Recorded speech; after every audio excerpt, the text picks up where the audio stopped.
rig rundown, since absolutely no one cares but me. And no one requested I do this. Here's my head. This is my church setup, which I'm pretty proud of. Vintage sound. Twin 85. I run in the lowest output, and those are the settings for my tone. I have to have a lot more treble in here for some reason.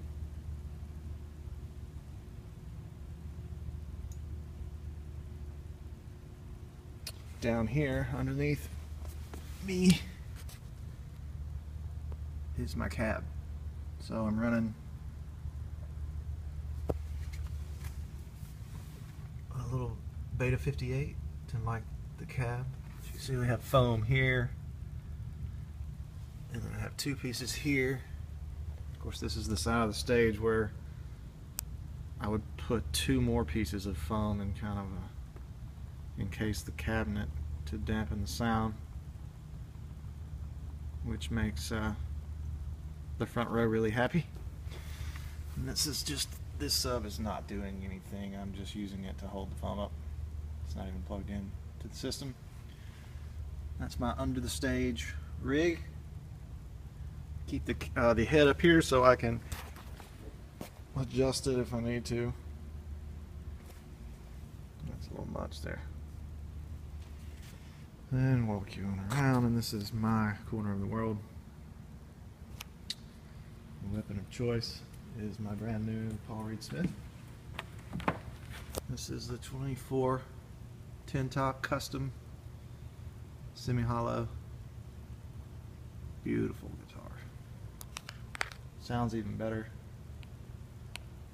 Took a long time, but I finally found the one that is her. This is my iPad stand for the charts that I rarely look at. And my homemade, former beer holder, now Evo holder. Evo is really cool for the church stuff. And then we have pedal board. This is the Morley Wah.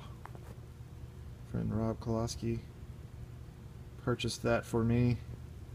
I was a big Vox Wah fan, but this thing's awesome. Just awesome. Don't have to worry about clicking it on and off, or that dreaded, oops, I left my Wah engaged, and you don't figure that out till it's too late and your tone's awful. Don't have to worry about that with that pedal. These are two delays that I run outside of my DPC-5 switcher because I'm a delay freak. I really like delay. I hate a dry signal. So I always have this one on. I only kick this one on for solos. Just adds a little bit of tail. Neither one of them are doing anything timed.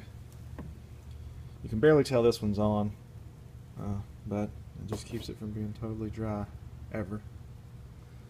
And my favorite chorus pedal I've ever had is this MXR, which is just got. I leave it on all the time. Not about those settings because it just keeps it from being dry, and I dig it. It's not a chorus pedal that makes it sound out of tune. This is my clean boost. I'm not real. It's a great pedal, but I don't have to use it that much. I usually kick it on just a little bit for a solo. Not all the time even for that, because we got a good sound guy. Takes care of that for me. This is the Eventide time factor.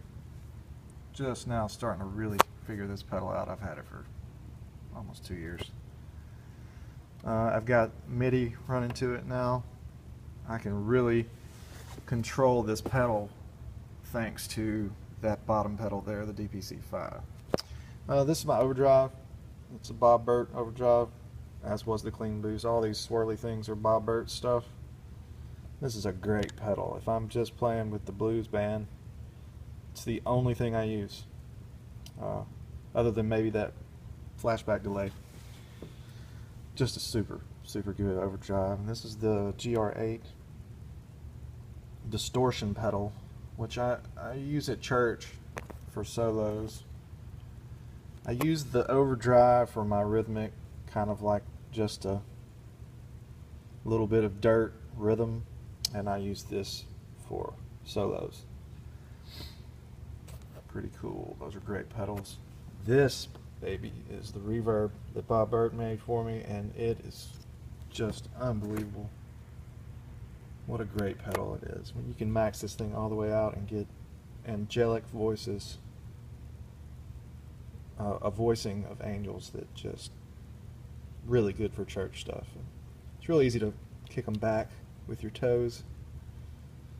I mean, it's not a Strymon, but it can get those sounds if you dial them in. So, just finally got this working. This is the R2R pedal that connects to my DPC-5. Now, I struggled with the tap tempo for this pedal.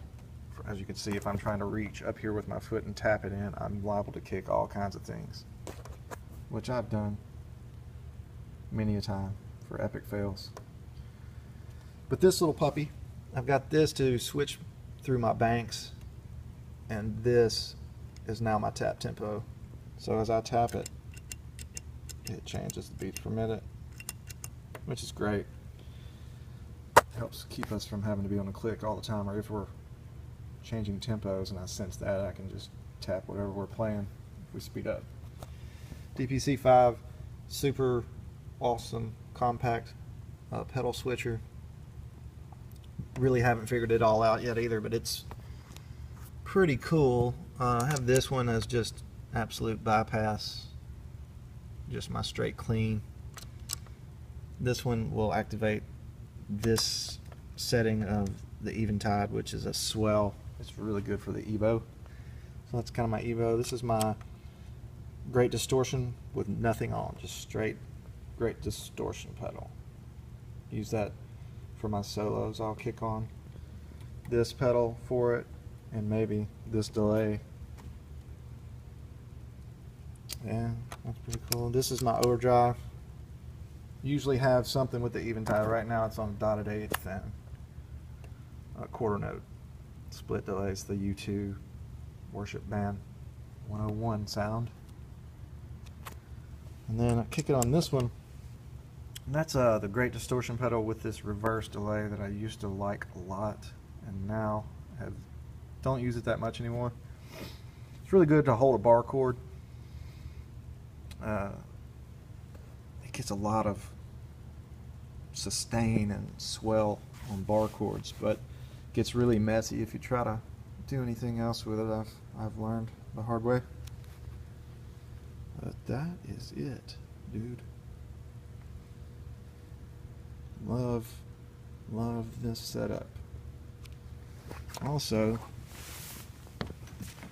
come over here, I've got my PowerPlay 16 station for my in-ear monitor, which I despise most of the time, but it's very helpful when we are using a click, or if it's just one of those days where I can't hear in the mains. Getting used to it still.